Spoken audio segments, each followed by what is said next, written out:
A quick reaction to Real Madrid versus Barca. As it finishes, Real Madrid 3, Barcelona 2. They are now 11 points clear at the top of the table. Nobody is catching Real Madrid. It's over. So I do have to agree with Ale that La Liga might be over. This match was the definition of La Liga deciding. Because if Real Madrid would lose, then Barca might have a slight chance. But if Real Madrid would draw or win, it's over, right? As Real Madrid won today, now we can be a little bit relaxed. Now we can be a little bit more calm. Patrick, a great Clasico, but in the end it's Bellingham as it was, as we saw in Barcelona earlier this season, who proves to be the winner. Yes, I think that the overall of the game, it was a fantastic game. You know, both teams are playing well. Both teams are pressing high. It was very attractive to watch the game, and at the end, of course, the quality of Jude Bellingham showed again. I have my doubts also with the kind of decisions of the referee, but it's always easy to say it after the game. Yeah, most definitely. So whenever Barca lose, their fans will always find a way to complain about the referee. And there's no surprise from Kluivert. He's ex-Barca player, so which makes no surprise at all. However, in terms of performance, I do agree that this match was kind of like open. Like both team wasn't defending at all. They're just attacking back and forth. So it was kind of fun to watch for neutral fans. But for Madrid fans and Barca fans, there are a lot of questions to be asked. For Madrid's point of view, as my channel is Madrid, I'll focus on Real Madrid. Our defense was lackluster today. Every time Barca was having a set piece or they're having a corner, it's almost like a goal. That was so dangerous. Like we did not defend well in set piece or corners. Being said that, every time we had the chance to attack, it's like almost like a chance. Like it was so easy to attack against Barca. That shows that despite our players were so tired because of the Man City game, but our chance creation did not suffer from that. Definitely, I think Barcelona fans will question some of the officiating, question La Liga in general as to why there is not goal line technology to give us a definitive answer on this. But Barcelona... That's not the official's fault. No, I'm not. Officials have to do what they were able to do today, and that is they made a decision in lifetime, which was no goal, and then there was nothing conclusive. Right now, we've seen this Hawkeye in other leagues, the goal line technology, and when you think, sometimes we've seen it and the ball has been over the line by a millimetre or two, or when it's looked like it's been over the line, there's a millimetre or two of the ball hovering over the line. And so we cannot, and officials cannot clear this up definitively. It's quite simple. So here's the million-dollar questions. Why La Liga doesn't have goal line technology? Why Tebas is not having goal line technology? I don't understand. Like this is 2024. We need goal line technology. Because if I'm a Barca fan and this would happen to me, I'll be fuming. This would not be acceptable. I don't know if it would be a goal or not, but at least have a goal line technology so we can remove all the doubts. And this is the thing, and inevitably, Ali, there's going to be Barcelona fans who are going to be talking about possible penalties or possible goals. Barcelona didn't lose La Liga this season because of the referees. Well, they certainly didn't lose La Liga today, right? If you want to look at this as the fact that we don't have goal line technology, that keeps Lamine Yamal from scoring, and maybe that keeps Barcelona from winning today, maybe you can have that argument, maybe you can have that conversation. But in terms of the totality of the performance of Barcelona this season, there's been an upturn because over the last 6 weeks, they've managed to defend somewhat properly. If you go back to the earlier part of the season and the sort of goals that they were allowing and the sort of games that they were giving away, that's where you lost the league. That's why this became a desperate situation and a desperate moment in which you needed to win the game, which, by the way, they didn't show enough desperation in the last 10 minutes or so to get after the win, to go and get it. They weren't chasing it nearly as much as Real Madrid were chasing the game. So when I look at Barcelona, you can complain about this if you so desire, but if you look at the big picture, you know full well that you fell short of the expectations a long time ago. I absolutely agree with Ale. Like anything, if Barca wants to blame for their lackluster performance this season, is to blame themselves, their players, their coach, everything, their tactics, but not the referee, not this match, They didn't lose today because of the referee or goal line technology. Okay, for example, say that goal would be a goal if we would have goal line technology. Fine. Okay, here's the thing. Barca had lead 2-1, right? And soon after, Real Madrid score. So even that would be a goal, there's a high possibility that Real Madrid would score again. Because today, every time Madrid wanted a goal, they could score. That's so easy. As a result, Barca should blame their players, their game plan, not the referee at all. And Luis, what's got to really frustrate Xavi is the fact that you twice got the lead at the Santiago Bernabeu against Real Madrid, and then you not only let that lead slip, you let them get that late winner.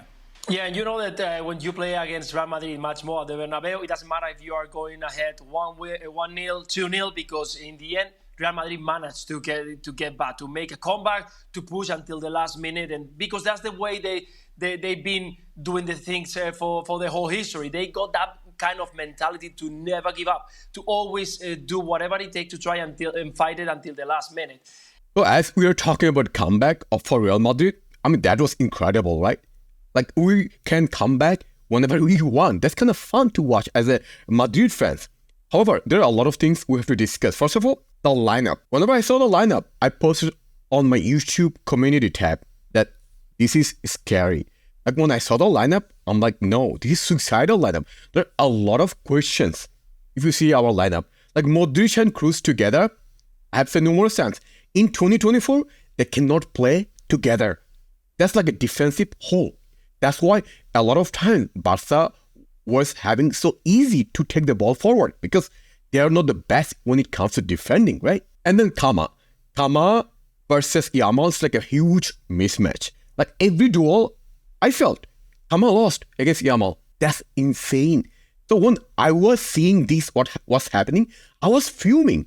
Like, Carlo needed to do some change. First of all, a tweak at midfield. Maybe we can switch Fede to the left side to help Kama defensively. No, Carlo did not change any single thing. That's a huge mistake. Second, okay, we see Kama already got an yellow card. Going to the second half, it was inevitable that Kama should be replaced. He was struggling. This is not his day. This is probably one of his worst performances. But I get that. He's already tired from last match. But he should be replaced, right? And Carlo did not do that. In fact, when Fran Garcia came in, it felt like he was dealing with Yamal far better than Kama. Second, it looks very competitive match if you see the scoreline. 3-2, right? We came back after 90 minutes. But if you look at the chances both teams created, oh my God, it's not even close. Like, we created 5 big chances. How many easy chances we have missed? That's beyond explainable. Like, we cannot explain how we have missed so many easy chances. And it's not just we have missed so many chances we could not create just because we haven't done the best decision to make. Like, Vini had so many chances to score by himself. Also, so many chances he could have created if he would make the better decision. However, at the end of the day, we won. So it's all good. But one thing we should remember that we cannot do these kind of mistakes against Bayern Munich in Champions League. To go back to the positive side in the Bellingham goal, and you mentioned it there, that finish, is way more difficult than it looked. Oh, really? I mean, if he goes low, then it's either blocked by the defender or the goalkeeper saves it. And if he goes, and I love how he always just saunters into the box here, look. And I have to agree with Craig, that shot by Bellingham was just perfect. And with his weak foot, that's insane. And there was conversation leading up to this game and over the last month or so where his productivity has dropped. And, which it has, which is fair. And so, yeah, and we pointed out. I feel like we feel like that today. As this day goes on, productivity level may drop. Well, but I think what's key is that even though the goals were not there as they were in the earlier part of the season, the performances were still there. He's a guy that gives you a lot of work in the attacking half, but also gives you a lot of work in the defensive half. Today, in the first half, couple of sliding challenge because he's tracking players. And that, I think, is what makes him a complete player. Scoring the goal is great, and we're all going to pay attention to that, and everybody's going to celebrate. But the totality of his performance is, I think, what separates Jude Bellingham from most. He can give you the work defensively. He can give you the work offensively. He can distribute through the midfield. He can appear in the attacking box and in the defending box. He is everything for Real Madrid in terms of what he provides. Listen, I could not agree more with Ale. Like, he rightly explained about Jude Bellingham. Like, a lot of fans complain, oh, Jude's not scoring, he's not playing well now. Absolutely no, you are so wrong. Like even he's not, as I already said, even when he's not scoring goals, he's playing top level. And there is a reason why we're still scoring despite not having a proper number 9, right? It's because of his position, his playmaking, and with his link up with his teammates like Vinicius, Rodrigo. Here's what I would say. If Real Madrid wins La Liga, which they're very likely, and if they win Champions League, I would say Jude is going to win Ballon d'Or for Real Madrid. Speaking of enjoying the victory, Luis, at 2-1, was there a point that you thought maybe? Yes. And you thought, yes, I'm going to shut Craig up, I'm going to shut Dan up. They had a go at me for being Barcelona fan, but I can prove them all wrong. Yes, exactly. I was thinking about that. I was expecting that third goal and say yes, get in there. But I was quiet. I think that we've seen what Real Madrid is capable of. I know that Real Madrid is always getting back. They never give up, and it's been proven the whole season. They've been magnificent. Today, I think they played a fantastic game. It was a very good performance, toe-to-toe against a Barcelona that needed everything. They needed to get that result, and they managed so well the tempo of the game. So fair play to say that they deserve the win in the end. And first of all, thank you, Luis Garcia, for acknowledging that Real Madrid deserved this victory. And also, he also said, when this game was 2-1, he thought Barca had a chance. Not just him. Every Barca fan thought, even every Barca players thought, like the way Lopez celebrated after that goal, he thought, this match is over. But when you play against Madrid, this match is never over until it's over. So here's my quick reaction about individual players' performance. First of all, Vini. For Vini's performance, I have a contradictory opinion. First of all, I like a lot of things he did today. Like for example, he scored goal and he assisted. So that's insane, right? Having a goal and assist, that's not easy at all. At the same time, there are a lot of chances he should have scored.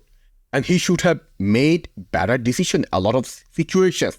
After all, I'd say at least his positioning was good. That's why we were able to create chances, right? Unlike, say, Rodrigo, who I thought did not have a good game at all. Second, Lunin had totally off game. Like all the goals we considered today, you can technically blame Lunin. Anyway, that's one off day. That's what we think. We should still thank him for his performance against Man City. And also, I like the way Fede played. At midfield, in my opinion, the only player at midfield out of all three players, the only player who was trying his 100% was Fede. Like he was playing as a 10 men himself. Like he was going left, he was going right, and he's doing jobs for other players. In my opinion, Fede is one of the most underrated midfielder in the world, and he deserves more credit, more applause. And then I also like Jude's performance. I mean, he scored a winning goal, so you can't even complain, right? And also the best player, the man of the match for me is none other than Lucas Vasquez. I don't understand why they have given man of the match to Yamal, because I think it's Lucas who deserved it. He was solid defensively, and attacking he was phenomenal, right? He got a penalty for us, and then he scored a goal, and then he assisted. Like, what do you expect more? Like, that was almost 10 out of 10 performance by Lucas Vasquez. Anyway, let me know what do you think about our performance today in the comment section below.